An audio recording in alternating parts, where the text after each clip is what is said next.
Kia's XCeed has proved useful for this Korean maker in giving the brand yet another option to meet the needs of buyers seeking a stylish, well-equipped compact SUV. Hence the care taken in creating this updated version, which has sportier styling and slight enhancements to cabin design and media connectivity. You might feel that this bulging segment doesn't really need any further options, but Kia continues to be determined that the Ceed family should offer one, and has engineered this smart crossover contender with characteristic thoroughness.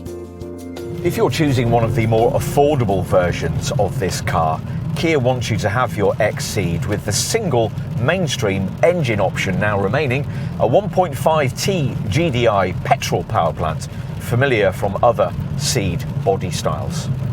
If you're trading up to it from a previous 1 litre XCeed, you'll find it a fair bit punchier with 40% more pulling power and a useful 158 brake horsepower of total output.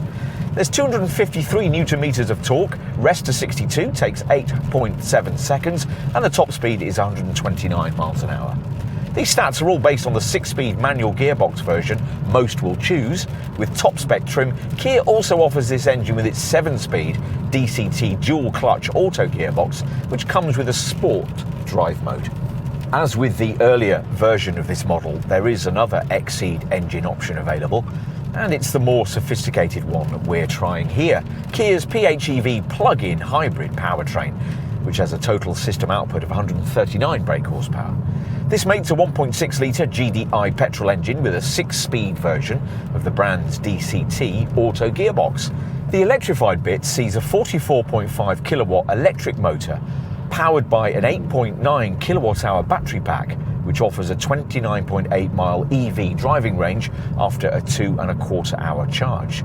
This PHEV version is rated at 201.7 mpg on the combined cycle and 32 grams per kilometre of CO2, which means a 14% BIK tax rating.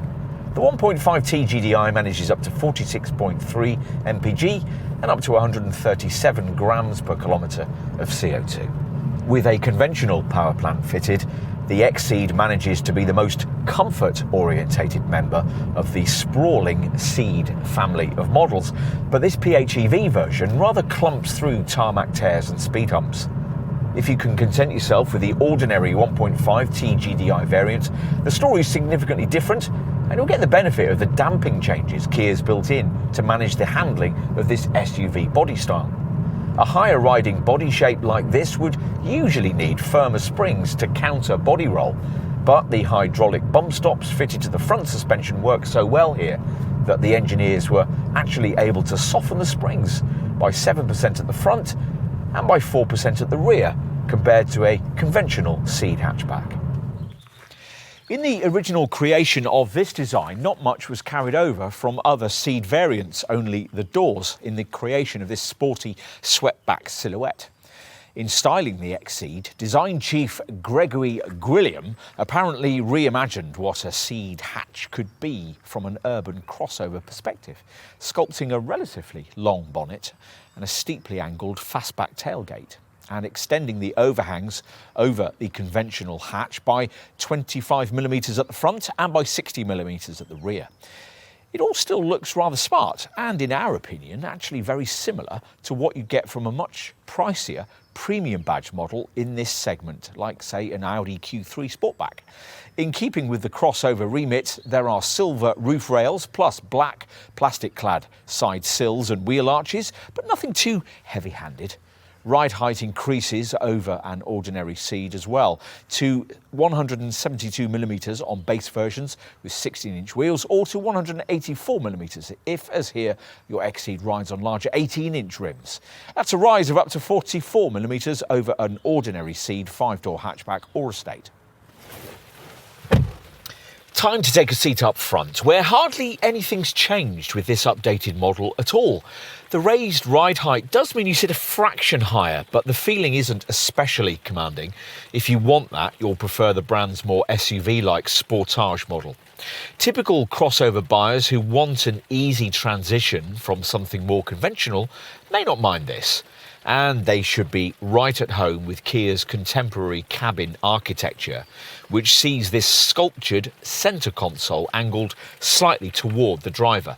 It's not the highest quality cabin you'll find in the class, but Kia has at least now trimmed it a little more jauntily, and both the ergonomics and the driving position are difficult to fault.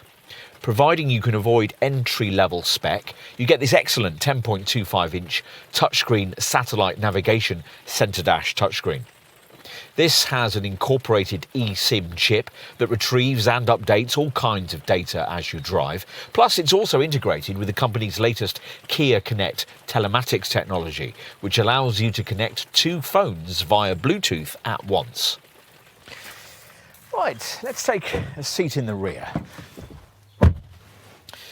Essentially, it feels much like a Ceed hatch. Space for your legs and head is usefully greater than you'd get in the kind of super mini-based small SUV that this Kia's primarily priced against. Knee room is aided by these scalloped seat backs, and the notably low centre transmission tunnel means that if need be, it'd be much easier to fit 3 adults across this bench than it would be in most rivals. We'll finish, as usual, with a look at the boot, which on the conventionally engined model is 426 litres in size. With either powertrain, this area is accessed by a rather high loading lip, but it's deep and regularly shaped. For bigger items, you'll need to flatten the 60/40 backrest, which frees up 1,378 litres of total fresh air in the conventional model, or 1,243 litres with this PHEV. Life is certainly a great deal more interesting for someone wanting to buy a compact crossover these days. Say what you like about the current SUV craze, but it's certainly delivered up much more of a want one factor when it comes to the purchase of a C-segment model like this. And the XCeed delivers this with the kind of smart styling you'd normally expect to have to stretch to a premium brand to get, especially in this updated form. So, to sum up, if you're shopping for this kind of car, there are plenty of reasons why you might want this one.